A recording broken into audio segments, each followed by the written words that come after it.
For the 6th year in a row, the premier international extreme sailing competition this side of Asia was held in Philippine waters.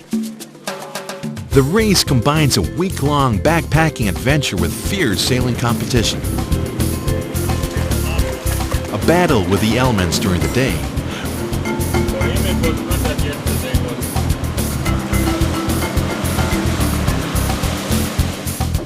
rewarded by camping on beautiful tropical islands at night. It is known as the Philippine Hobie Challenge.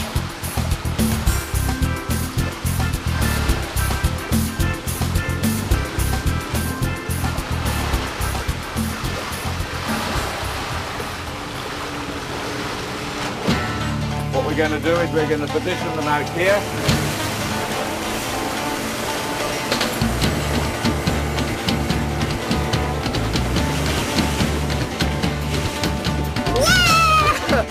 Got them ready, I just got to stay up front.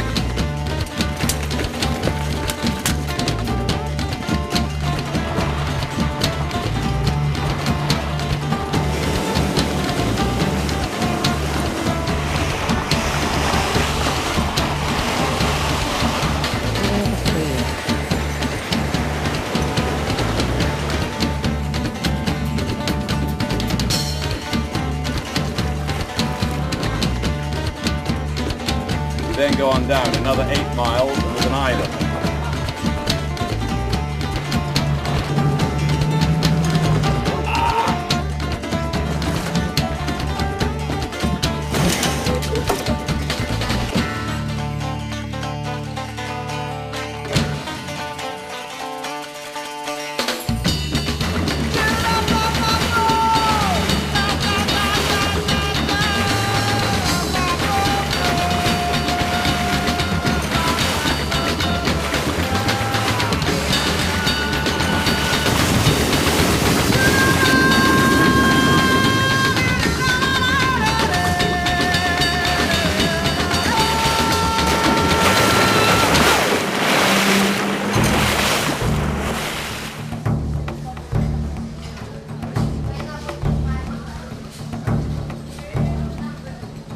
This year's starting point was the island of Malapascua, 7 kilometers off the northeastern tip of Cebu, and famous for its congregation of treasure sharks. On what otherwise would have been a quiet Sunday on the island, 2 rounds of frantic inshore races were held on the southern end of Malapascua.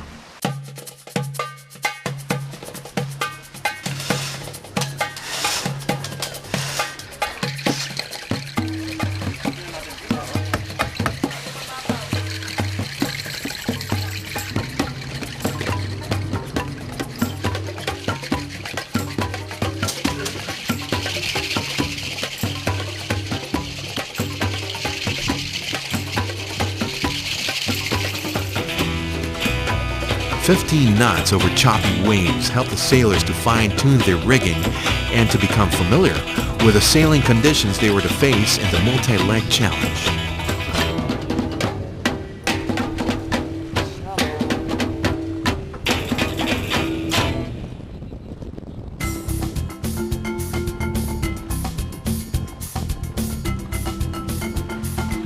On the following day, 30 teams of Hobie 16 sailors were up early in preparation for Gatorade's Challenge Leg 1.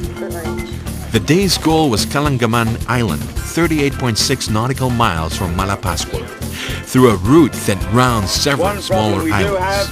At 7 a.m., newcomers and veterans alike gathered on the beach for the race officer's briefing. Signal flags, towing procedures, and safety measures were discussed. Okay, and all I've got is 3, so we're not going to have a general recall, we're not going to have a postponement, we're not going to have an abandonment or anything, because that's all I've got. Questions on the day's route were clarified.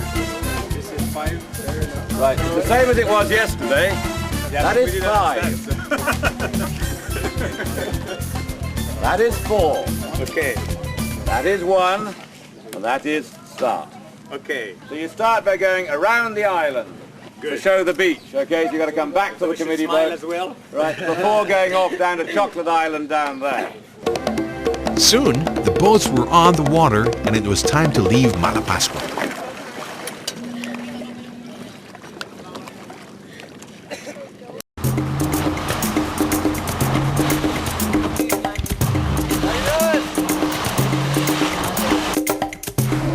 The course required the sailors to go around Malapascua Island, Chocolate Island, and the comedy boat before heading for the gate by Capitancillo Island. Uninhabited Capitancillo is home to a rebuilt Spanish-era lighthouse.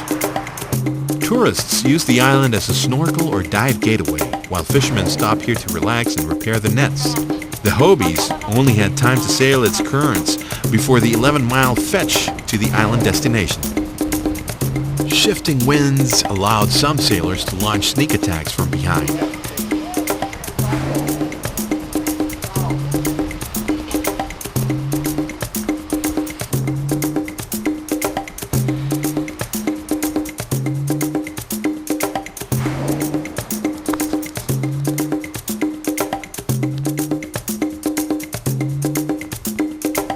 By 2:30 p.m., the day's race had been concluded.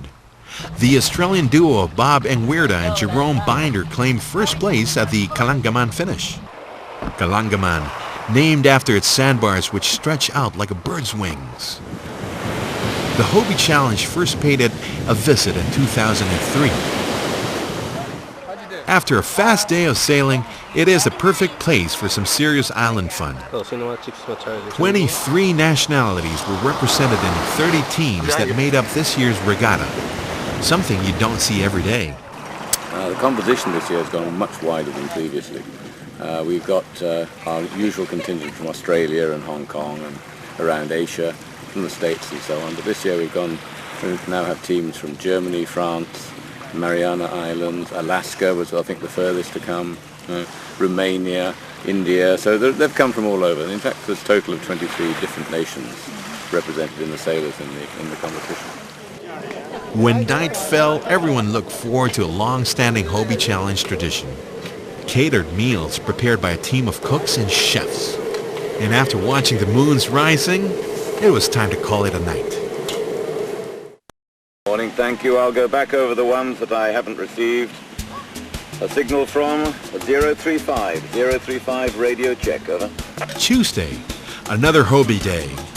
As with every challenge leg, sailors, race management, logistics, and other support teams were up bright and early. The Lifeline Arrows Challenge Leg 2 would take them 42 nautical miles southeast along the coast of mainland Leyte. Okay, so you can effectively go straight to the first mark, which is a buoy. Their destination was Dakyo Island, one of the picturesque buoy will be Quattro about Islands. 0.8 of a mile from Ponson Island.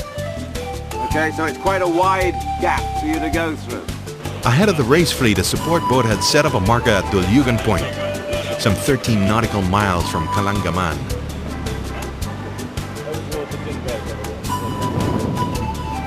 The winds had been good so far.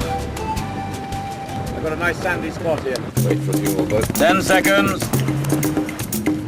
5, 4, 3, 2, now! Stop!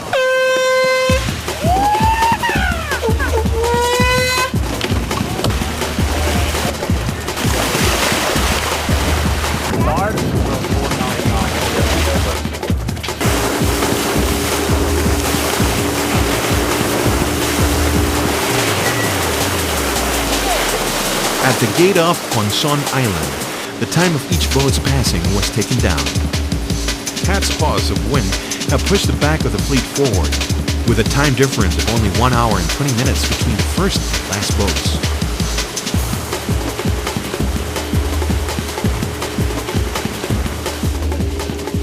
However, the sky was turning gray gradually and rain looked imminent. The challengers had come prepared for various types of sailing conditions, but they didn't really expect the wind to die.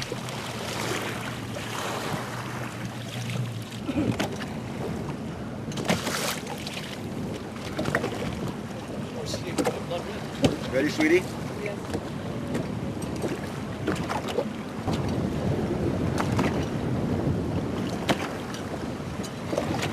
And that is what happened. We got through the gate, and it just died. We noticed Bob and Lucky. Bob and Lockie had slowed quite dramatically up at the front, And you know, the same thing was happening to us. The wind was dying from behind, and then basically there wasn't any wind, so you just had to keep going with what little wind that there was. And you know, for us, the most important thing was just to keep the boat moving at all times, and even if that meant not necessarily going in the right direction, but it was just to keep the boat moving. But it was smooth as glass, eh? You could Yeah. see it was just perfectly smooth. We got around them. The flurry of activity happened on the committee boats as the race officers checked on wind conditions and boat positions. The fleet was spread out over 8 nautical miles on the Camotes Sea. Some 5 nautical miles from the finish, consultations with the lead boats about abandoning the race were met with howling protests. None of But those despite numbers some appear on our protests, course, the on absence our of wind log. and nighttime safety of the fleet were foremost on the race officers' minds. Though the rescue boat to Hobie ratio was 5 to 1, nobody looked forward to a nighttime search and rescue operation. At 4:11 p.m., Challenge Leg 2 was officially abandoned. And we were a little bit disappointed. Because we were closer to the island than any of the other boats were closer to us, so we were probably around 4 Yeah, or 5 and miles. we you know, worked really hard, and we built up a real good lead, and so you know, just to give that away, I mean, we can understand the decision, so you know, so it's okay. That's how it goes. Unlucky. Some days you win, some days you don't. What happened was, basically the wind died. I then have to make an assessment if the wind is going to come back in time to get everybody into the island. Now we will continue racing till 11 o'clock at night if necessary, if there's a good chance the wind will come. My assessment was the wind would not come. So we then went back to the gate where everybody had passed through and took the times from then, and we pulled everybody in tow.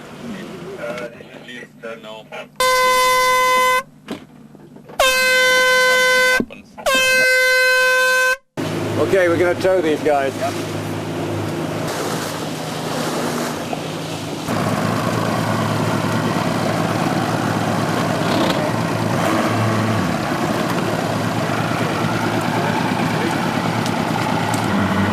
Steady, steady, steady.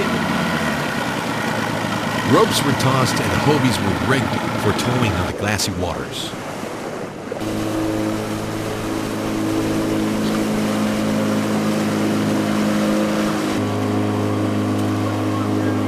I was really sad to see the end flag. Oh, were you? Eventually, some of their disappointment wore off when they reached Dakyo Island. Its grassy camping grounds were ringed entirely with powder fine sand, Smile everybody for the camera. an idyllic bivouac after days wind chasing. It's been interesting The sailing sailors today. traded their day stories well into the night, fueled by glasses of wine and rum coke. Tanda Hay rum. Don't believe it. You came and sat down here. Good evening.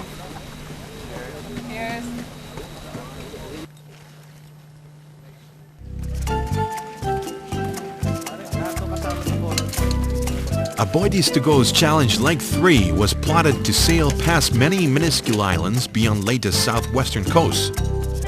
The goal was Anda Beach, on the eastern side of Bohol province. However, on the morning of day 3, the sailors' prayers to the wind gods went unanswered.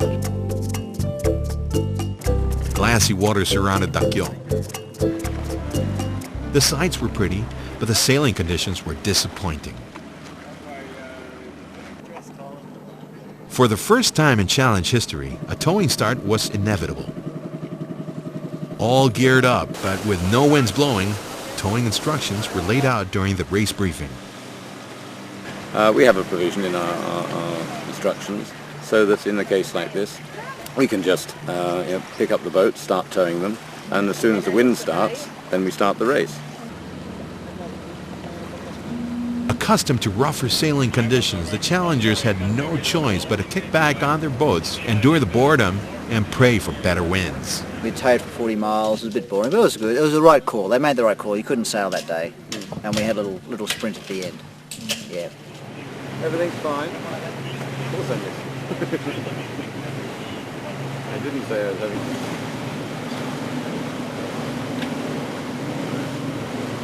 For him it was good that yesterday was the race cancelled.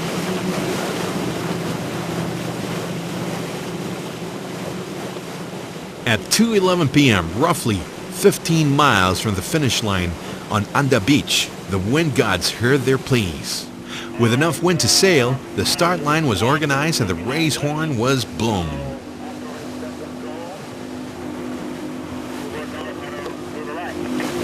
Right, we'll set up the start line here. They should stay behind the start line, and we'll get things going. Over.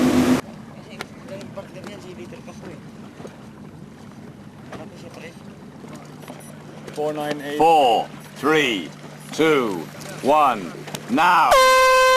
And again. That was not you. Still sluggish on account of light winds, the day's racing added another dimension to the words Hobie Challenge. And they raced for the last hour and a half to get to the finish, which, although it was pretty unpleasant for them to be towed during the day, at least they had some sailing and they all felt quite good, I think, at the end. That, or they were simply relieved that the towing was over. Having beached near a village, sailors and support crew alike set up camp and looked forward to freshwater showers. Perhaps Leg 4 would be a better day. Day 4 at Anda Beach looked more promising than the previous day. A buzz went through the fleet as the coconut trees gave hints of breeze. Wind indicators also signified that it could be blowing out at sea. Things were beginning to look up. And rightly so. Neil Pride's Challenge Leg 4 was to set a landmark first in challenge history by beaching on Camiguin Province in Mindanao. Camiguin was 29 nautical miles away, easily spotted on such a clear day. But they had to get off Anda Beach first. Sailing was delayed till after 9 a.m. as the tide wasn't due to come in till then. The catamarans had to be hauled off past the sea urchin-streaked shallows. Likewise, personal tents and bags had to be walked towards the waiting support boats. By 9 a.m., sailors, race management, logistics, and other support teams were out on the water, anticipating a good challenge day. For challenge regulars Team Saipan, it was an especially good challenge day. We got out in the front for some reason in the beginning and stayed there and had a great day. We're just in front of the whole fleet all the way across. And probably as we went through the middle and a little bit further, probably 6 minutes maybe? Yeah, 6 or 7 minutes ahead of everybody. And everybody else was right sort of together behind us, and it felt good to be looking back at them and seeing them go further and further away. But it was also great because we saw dolphins, and as we were approaching the island, it was so beautiful. Those who had stayed on the westerly side of the course were treated to favorable wind shifts. I know you've got the motor on!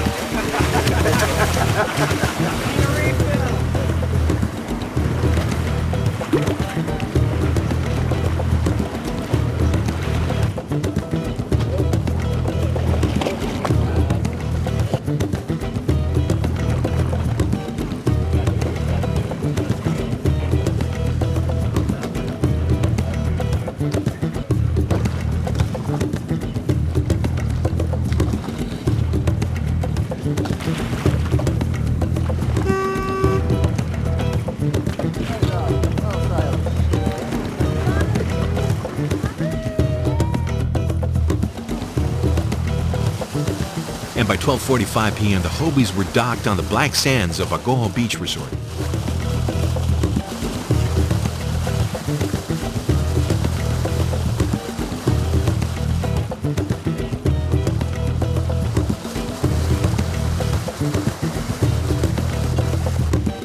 For the last time this challenge, tents were pitched at the chosen encampment.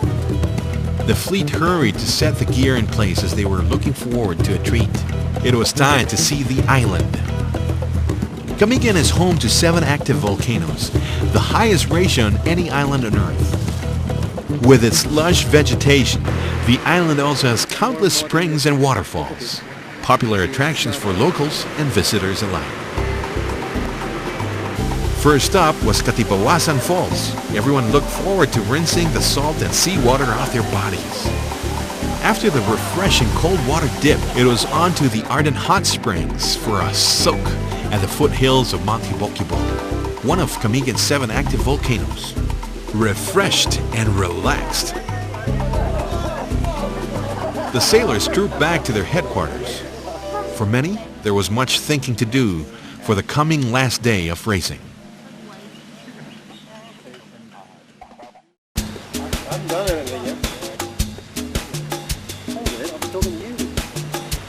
Though each challenge leg had its winners, the fifth day's results would be crucial to the final rankings for the overall championship, which is based on total elapsed time. Thus, while Team Kevs of Australia safely had the top spot, the battles for second and third place would be tight between teams Blood Red, PNG, and Saipan. Hobie Australasia's challenge leg 5 was due to take the fleet northwest to Panglao Island, Bohol's famed island retreat. At 53.8 nautical miles, it was the longest leg of the challenge and one with a huge impact on the overall results.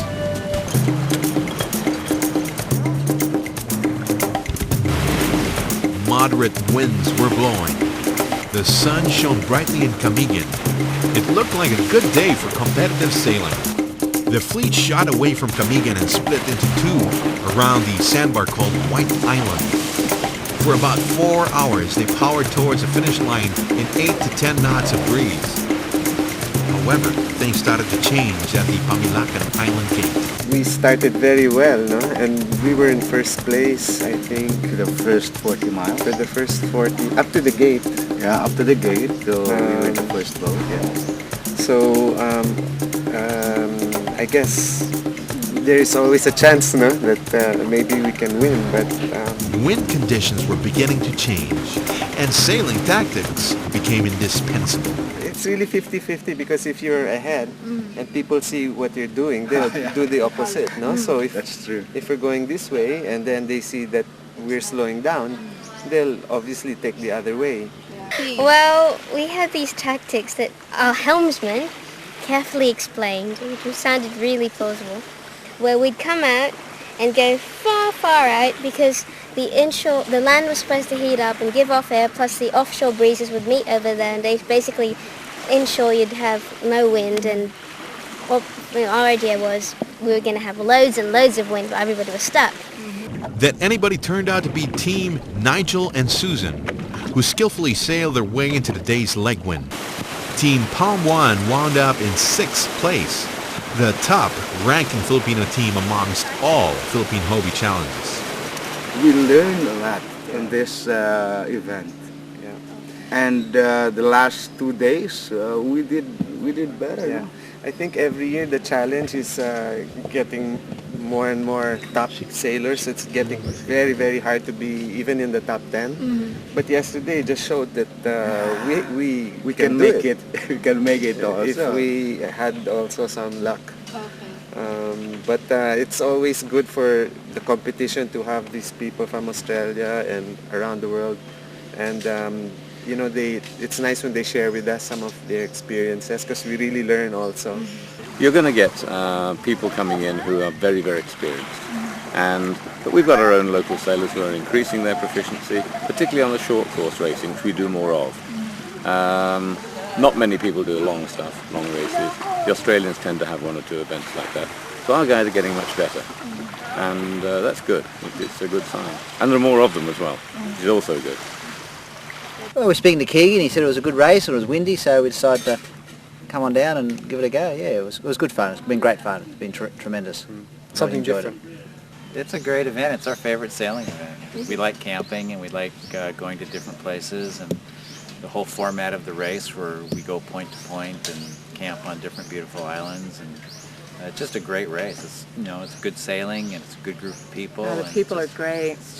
For the organizers of the Philippine Hobie Challenge, the finish at the Bohol Beach Club marked another successful challenge. And the event's just picked up and up and up. It's grown and grown, and the really good thing that makes me happiest is how many more local entries we have. It's the first couple of years. The second year we had 12 entries. 9 of them were from overseas and three local. But now it's getting around so that the local entries are actually pretty well equal in numbers to the foreigners that are coming from overseas. I'm pretty sure the challenge will happen again next year, for sure. You've already got Challenge 7. We've already got sailors asking when it is and when, so they can already start making up their excuses to their bosses back home, you know, at the right time. And for many sailors, coming up with excuses to come back next year won't be a problem.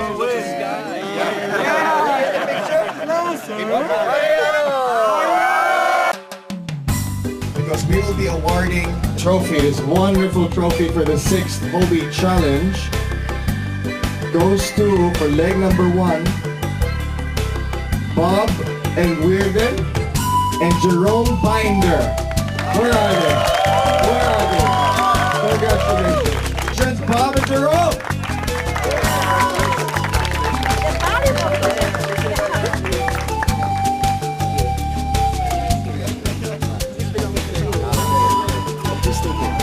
We'll ask you to stay here, please, because we're going to have it's two books. Okay. We'll ask you to stay here, because you do not have, on the second leg, sponsored by Lifeline Arrows. The winners were, again, Bob and Jerome!